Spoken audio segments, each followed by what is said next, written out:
I'm Lou with another episode of My Car Story. And well, usually you see me with someone else. Today I'm actually going to share my car with you. It's been a little while since I've had it on the channel. And for some of the people who haven't seen it and have been asking about it, I thought I'd share it again. And we'll give you a little ride as well. So let's go right to the featured attraction. And here's my 2006 Dodge Viper. Now, right off the bat, you can see the crosshairs there between the stripes, which it's somewhat famous for. Also, the thing with the 2006 Dodge Viper was it was the first year for the Coupe after 3 years of convertibles. Little air intake there. And the other thing that you can distinctively mark with the 06, there were no Vipers in 07. 08 through 9 and 10 had much bigger, I'll call them holes in the hood, but easy to see the 2006 because it has this shark gill like hood. I first got connected to Vipers when I saw the very first one in 1992. I just fell in love with it. Carroll Shelby was part of the project. It was really the reincarnation of the Cobra that you'd have back in the 60s, which is what they came out with in 92. There was no air conditioning. All Vipers are manuals. And you could see by the profile, I'm just delighted with it. Now mine has some options, factory options. These were optional upgrade wheels. The silver stripes were actually an optional upgrade. Usually Vipers have black side port pipes, so this is a dealer piece here, that the chrome there, and the Vipers are known for, I'll just show you that, the biggest rear wheel on a car, a production car, 345 there on the ZR19s. And we'll show you the back. One of the things I like is these little tucked in venting like pieces on the back tail light. The Coupe also was 30% more rigid as far as track capabilities.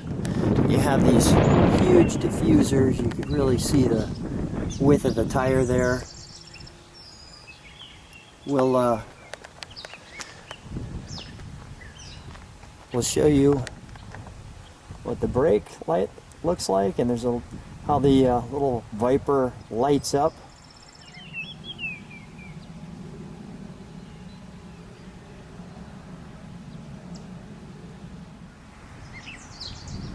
And now we'll show you a little trunk and treats. That's always fun. So here we are in the trunk, and well, you'd expect I'd have some treats. So Viper Quarterly Magazine for the Viper enthusiasts had the Coupe de Grace on the cover, which was the cover car. The Coupe was the new thing there. That's the spring issue of 2005. And I'll give you some Viper information. The SRT Grab Life by the Horns, this was some of the information they had. What's new for 2006. Some of the specifications and features. The first edition Viper SRT 10 Coupe, as you can see here. What's new for 2006. The interior is a carryover. Talks about the market for the car. I'll pause that so you can read some of those details. This is kind of the sales brochures.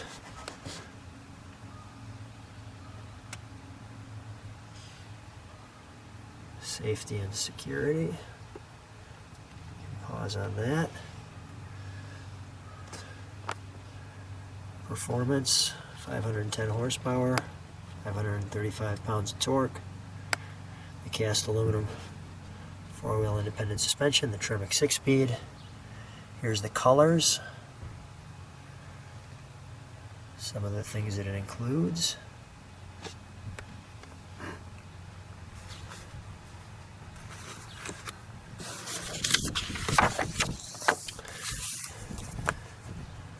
The Roadster and the Coupe.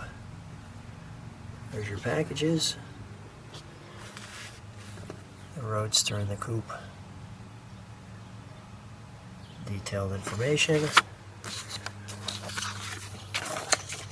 Then there was this little piece that came with it that said the bottom line is it's the best street legal Viper ever, according to Motor Trend at the time. So I thought this was interesting. It shares some of the colors. There's my dual silver stripes, as you can see. These are some optional stripes at the time. There's the forged 5-spokes. And there's pretty much my car there in that picture right there, as you can see it. And then I also have the Viper SRT 10 brochure, which has really kind of a picture book.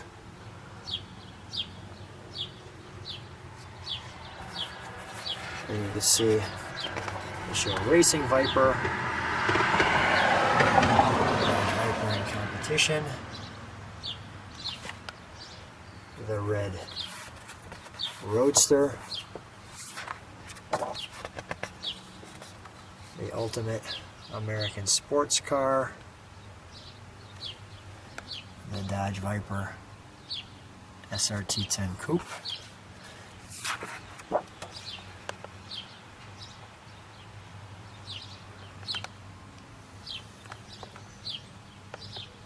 Zero to 60 in less than 4 seconds. And for a naturally aspirated car, that's not too bad. Talks about the alpha male of high performance breed, some engine specifications, your suspension, your rear differential, brakes, transmission, wheelbase, width, height. This beauty, this beast is a beauty.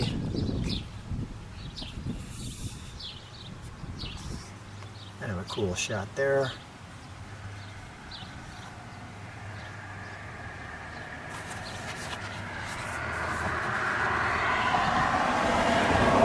The only part of the Viper designed to be slow, the build process.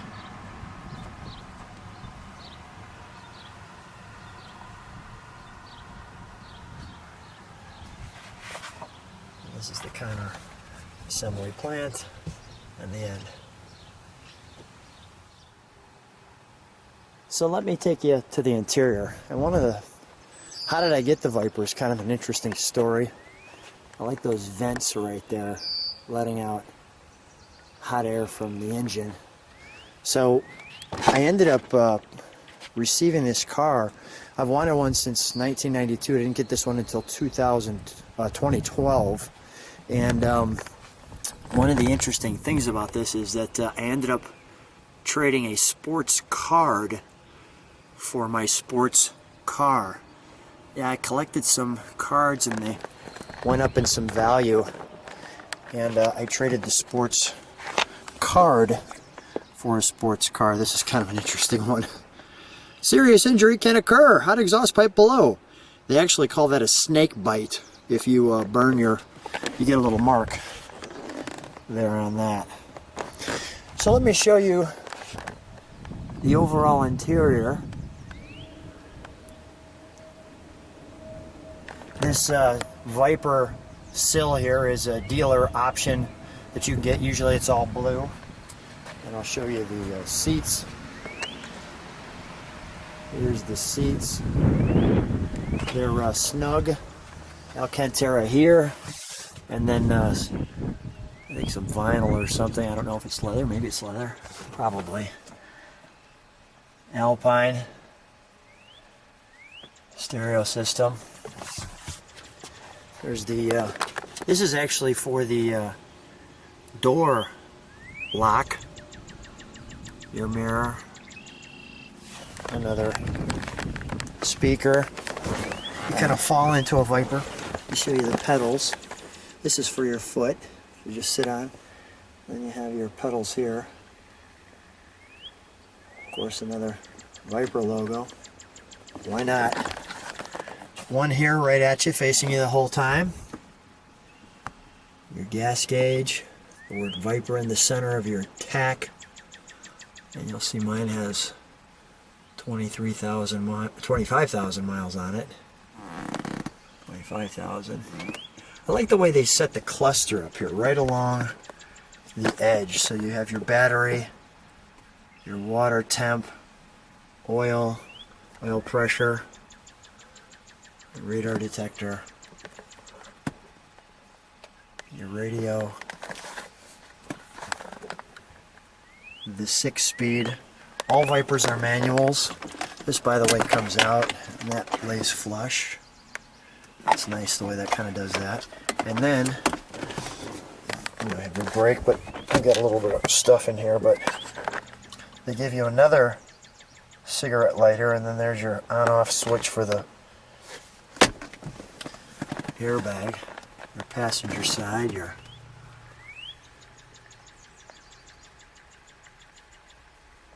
objects and mirror appear closer than they are until you step on the gas. They give you the real comfortable death or serious injury can occur sign here. There's also no mirror on the back of that. I believe my wife was asking me, you know, there's no mirror here. And I said, you know why? She says, no, why? I said, because you always look good in a Viper. I'll show you the back. Do the best I can to kind of give you that back look. You can see it's not really good visibility in the back, but your side mirrors definitely help out with that. Your stock here has all your lighting on it.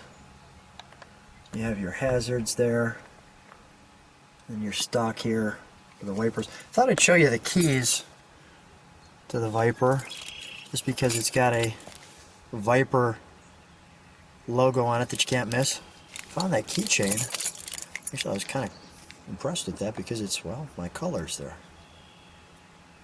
Let's take a look under the hood. So here we are under the hood, and a couple of things right off the bat. First of all, the hood really raises high. You can see that there's a indentation of the Viper logo there.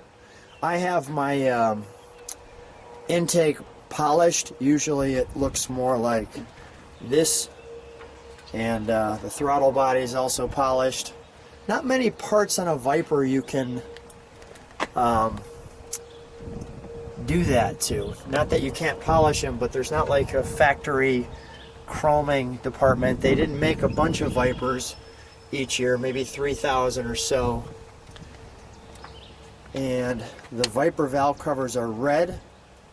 The aluminum V10 engine, this one's 510 cubic inches. Maybe 505 cubic inches.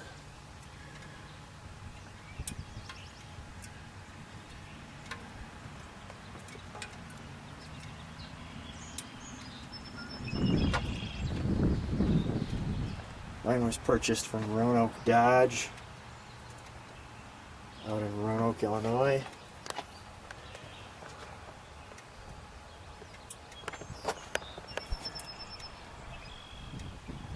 Valve covers are red because the first Viper was red. The first 250 Vipers were red, so they've kept that tradition through there.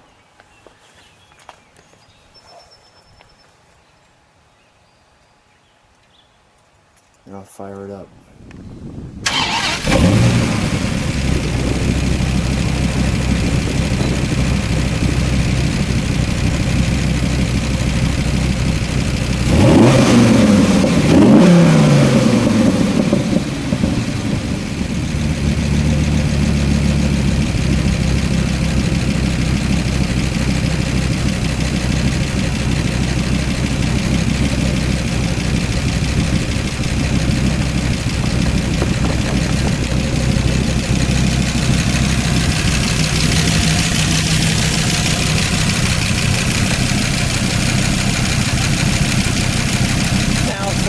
exhaust mode.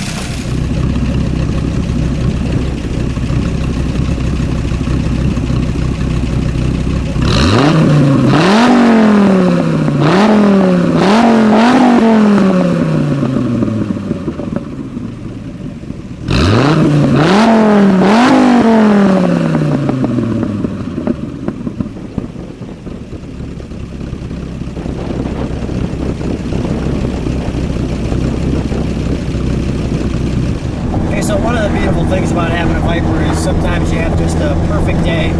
When you have a perfect day, we got you out in the country, so welcome to Illinois, land of some prairies, as you'll be seeing here.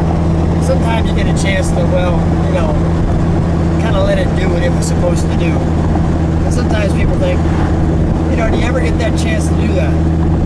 The answer is, well, occasionally. So today we're going to give you that occasionally and give it just a little bit of rev. So we'll bring it down a little notch so you can hear it. Just let that burble agree with you. Of course, we're always doing the legal speed limit. Just point it that way for a second.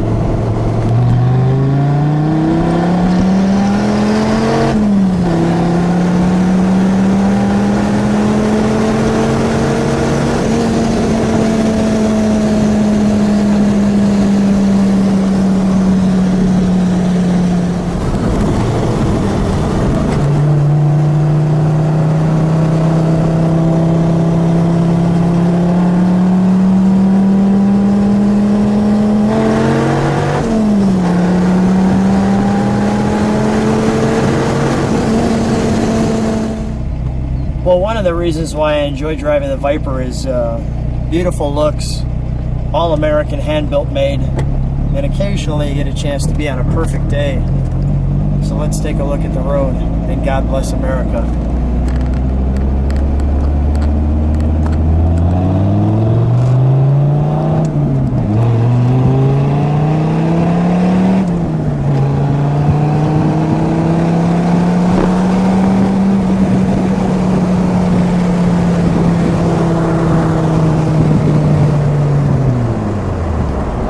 Say thanks for everybody who comes along with the ride for me, and subscribers, thank you so much for your time. I appreciate everything you do, and hope to show you many more great car stories, and I hope you enjoy the channel. Thanks everybody.